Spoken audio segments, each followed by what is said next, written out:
So this little tractor right here, this rock star of a machine, is the John Deere 1025r. And don't let the size of it fool you.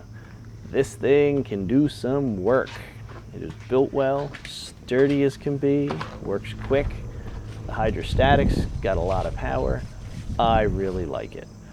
So, got to borrow this from a friend for a little bit, and as a going away present, because I hated to see it go, figured I'd do a couple services on it. This one here is going to be an oil change.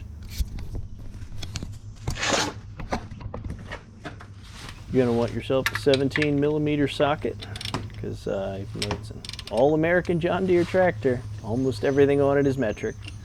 You get that drain plug loosened up, let it drain. It only holds about 3 quarts oil. It's a pretty small amount, so you don't have to have the biggest drain pan ever.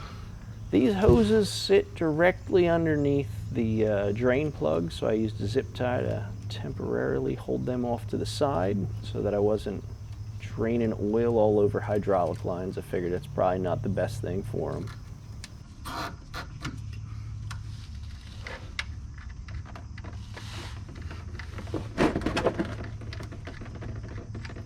Anytime you're doing something like this, let it run for a little bit, get that oil nice and warm, but if you can avoid it, don't get it super hot because you will burn yourself.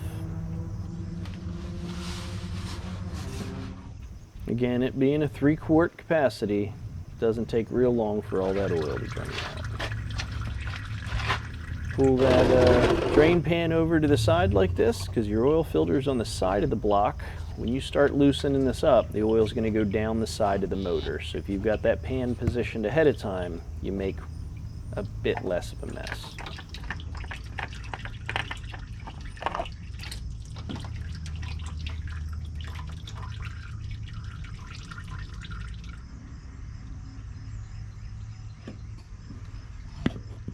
Just add a little oil to that gasket before you start putting it on. Turn it down till it makes contact, and then after it makes contact, give it another half turn to 3/4, and you're all set. You've got yourself a new oil filter installed. And as always, if you think about it and you got time, you got a good paint marker around, get the date labeled and the hours of the machine labeled, or miles, depending on what it is you're doing. And that'll save you some hassle down the road when you wonder, when did I change the oil on this last? Yep, give that drain plug a little bit of a scrubbing. I couldn't tell if the end of this was magnetic, but it never crossed my mind to just stick it up against something metal and see if it was magnetic. So in she goes. Hand tighten it all the way down and give it a snugging, and you're ready to put some oil in.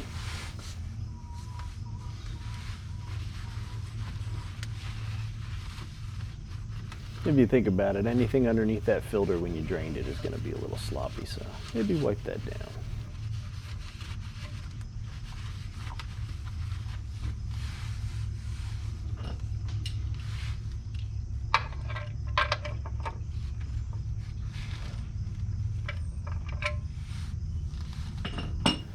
Your oil fill port is going to be right on top of the valve cover. So get that cracked open. That's where you're going to add your 2.9 quarts of 1540 oil. I'm using the Rotilla. I'm a big fan of that. Got a couple other diesels, and I find the longevity of the motor seems to be pretty good with it, but I'd say go with whatever flavor you prefer. And if you've watched this far into the video and you're enjoying what you're seeing, or maybe getting something useful out of it, I'd say consider hitting the like button. Maybe you've seen a couple of my videos and you're enjoying them and getting something useful out of them. I'd say consider subscribing. I'd greatly appreciate it.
right, now that you've run it for a little bit, go back, check that level, make sure you got the right amount of oil in it, and then this here project can be considered done.